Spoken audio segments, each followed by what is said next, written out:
Let's close it out. Yeah, we have one more topic. Is this your Roadhouse? This is my Roadhouse review because Conor McGregor starred in Roadhouse. Came out on the 21st, about a week ago now. It's the most watched movie on Amazon. It's been number one on their fucking chart or whatever for a while. Good for them, right? Because that means they were a success. It means they were a success, and they're getting reviews, and they're getting like 60%, which on like Rotten Tomatoes, which 60% for that fucking movie is like a 10 out of 10, basically. I mean, look, and Rotten Tomatoes and all that. Let's I feel like you always got to add like 5 or 10% depending on the movie. So let's say it's closer to like a 7, just like a C, like it's passing. Yeah, it was. So I watched it with my fiance, who's not a big, she's not huge into like MMA or anything. At least she knows who Conor is, and like, dude, the movie is entertaining. It's entertaining.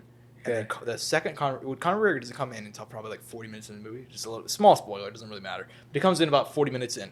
The second he's on screen, it becomes the craziest fucking thing. Main character energy off the bat. Dude, and the funniest thing is, too, he didn't even know they were filming. No, it's just, just instantly the funniest movie of 2024. Every single time Conor's on screen, he's walking around like a fucking action figure. Just, he has his walk, he does his, his signature walk, but like that, but for the entire fucking movie. But he played the character, though. He played that character that he was asked to. Well, the thing is that character was basically just Conor McGregor, but like more evil, like he's more evil. More evil. He is sinister. This is like the Conor McGregor of all bad put together. This is like Conor McGregor, like 3 a.m. in Dublin when he's just just hit a bump. You know what I mean? Like this is that Conor, all right.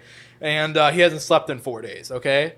That was that Conor in the movie, and it's genuinely one of the funniest movies I've seen in a long time. But it's also really fun too. Like if I had to give it a grade, I'll give it a 7 out of 10. Yeah. It's not a good movie. It's not a good movie by any actual metric. But it's a remake of a movie. It's supposed to be kind of like action hero kind of. Yeah. Those I feel like those movies like nowadays, like that specific style, doesn't exist as much, or if not, you got to kind of ramp it up. Like significantly like a Mission Impossible type stuff. Yeah. And even then it's not like Mission Impossible isn't like one of those like hero archetype movies where they're saving a town, you know what I mean? Yeah, I mean it was a remake of the 1989 movie, of the same name with Patrick Swayze, R.I.P. So and a lot of people love the original Roadhouse too. From what I heard. So it was a cult classic. It debuted, from what I remember, to like horrendous reviews.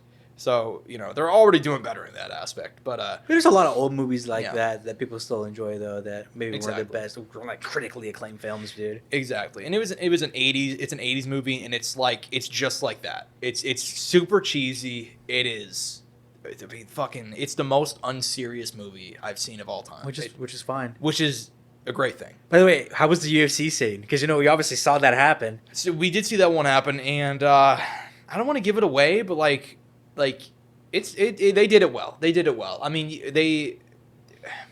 I don't want to get into like spoiler territory, but can you hear the commentary? Like, because we saw the commentary table. So did they actually use their reaction? They did not actually. That's what I found interesting. I'm actually gonna bring that up. Yeah, they did not use that. They actually didn't. They didn't show like a lot that they actually filmed. But I listened to them talk about it. I saw Jake Gyllenhaal talk about it. He's like, yeah, so we talked to them beforehand because I guess the UFC didn't even want to do it because the whole thing is he kills the guy in a fight and that's how he becomes the bouncer of the bar. That's not a spoiler. That's in the fucking trailer. So, so he kills the guy in the fight and becomes like a bouncer or whatever.